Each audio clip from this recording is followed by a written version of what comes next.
আজকের ঢাকা মহানগর উত্তর বিএনপি কর্তৃক আয়োজিত যৌথ সভার সংগ্রামী সভাপতি,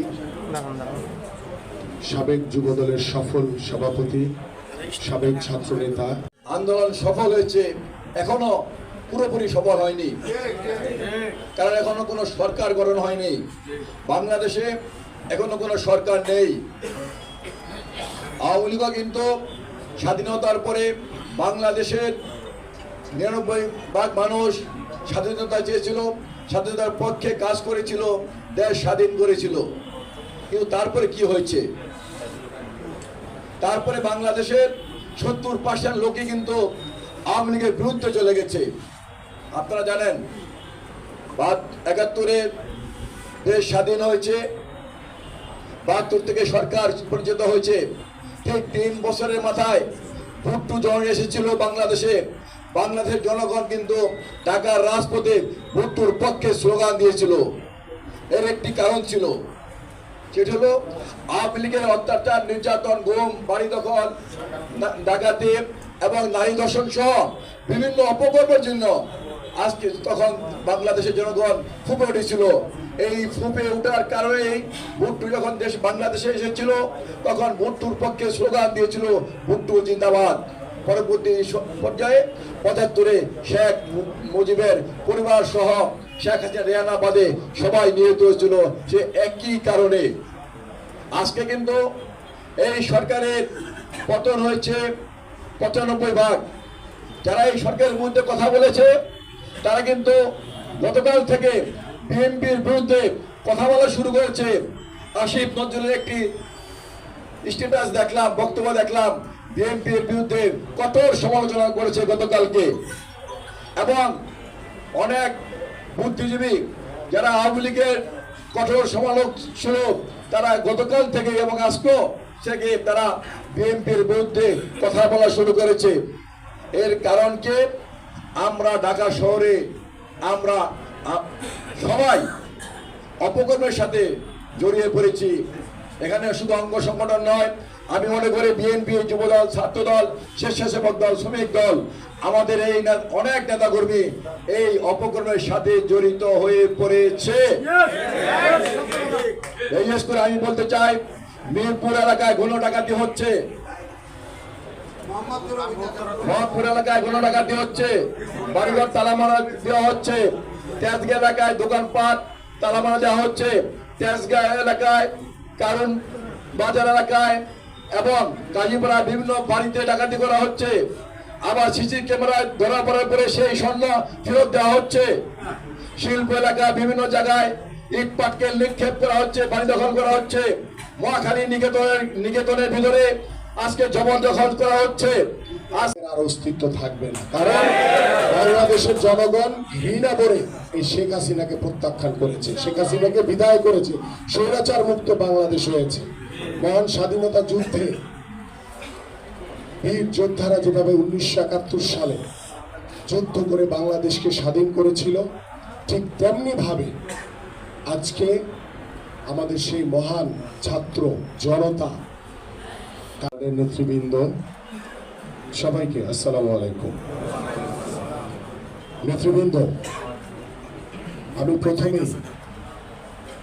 মহান আল্লাহ তাআলার কাছে কৃতজ্ঞতা প্রকাশ করছি এবং শুকরিয়া আদায় করছি যে মহান আল্লাহ তাআলা তার মহাপরিকল্পনার মাধ্যমে আজকে বাংলাদেশ থেকে বাংলাদেশকে স্বৈরাচার মুক্ত করেছেন।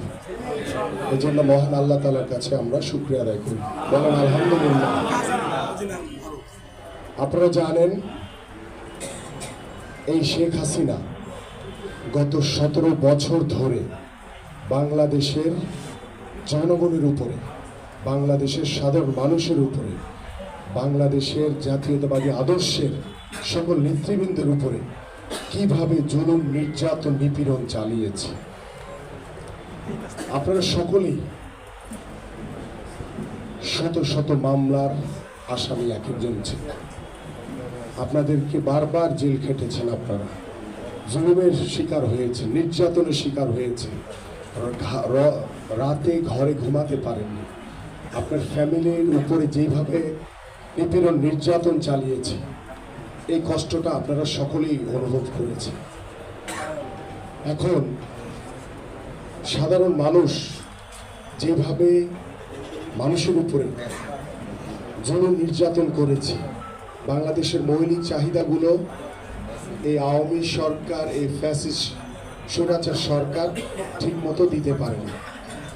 দ্রব্যমূল্যের যে ঊর্ধ্বগতি দেখেছেন আপনারা, বাংলাদেশের ব্যবসা বাণিজ্য বলেন, প্রত্যেকটি রাষ্ট্রীয় যন্ত্রকে তারা নিজেদের পকেটের ভিতরে ঢুকিয়ে রেখে বাংলাদেশের জনগণের উপরে প্রভাব বিস্তার করার চেষ্টা করেছে। ক্ষমতাকে কুক্ষিগত করে তারা শুধু চেয়ারটিকে ধরে রাখার চেষ্টা করেছে। তারা কিন্তু জনগণের কথা ভাবে নাই।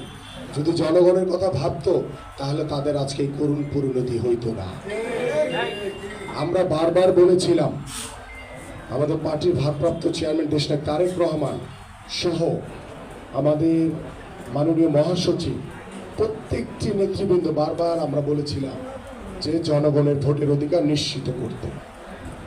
বাংলাদেশের মানুষের যে প্রত্যাশা, একটি অবাধ সুষ্ঠু নির্বাচনের মাধ্যমে নিরপেক্ষ তত্ত্বাবধায়ক সরকারের অধীনে একটি সুষ্ঠু নির্বাচনের দাবি করেছিলাম, কিন্তু তারা এটিকে কানে নেননি।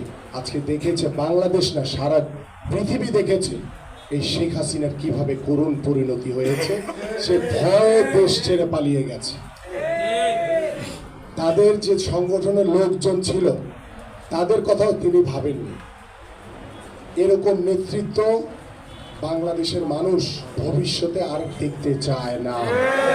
আওয়ামী লীগের যে পতন হয়েছে, এই আওয়ামী লীগের ربنا آتنا في الدنيا حسنة وفي الآخرة حسنة وقنا عذاب النار وادخلنا الجنة ومع الأبرار يا عزيز يا غفار يا رب العالمين وقل رب ارحمهما كما ربياني صغيرا وقل رب ارحمهما كما ربياني صغيرا ربنا ظلمنا إلا أنفسنا وإن لم تغفر لنا وترحمنا لنكونن من الخاسرين سبحانك سبحان العزة عما يصفون وسلام على المرسلين ইয়া রাব্বুল আলামিন।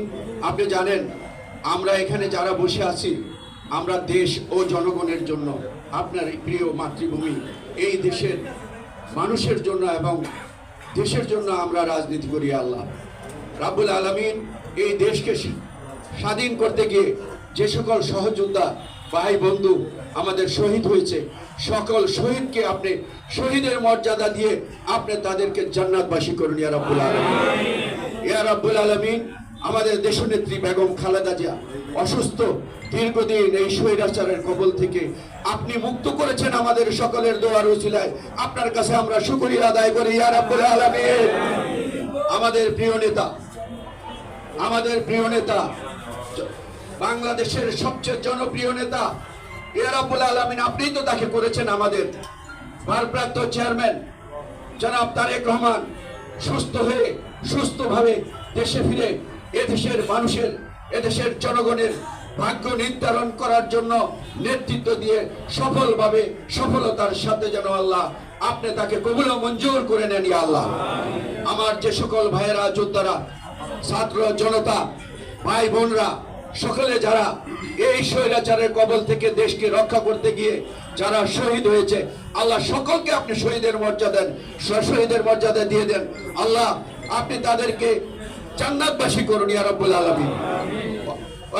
رب ارحمهما كما ربياني صغيرا ربنا ظلمنا إلا أنفسنا وإن لم تغفر لنا وترحمنا لنكونن من الخاسرين سبحانك سبحان العزة عما يصفون وسلام على المرسلين الحمد لله رب العالمين.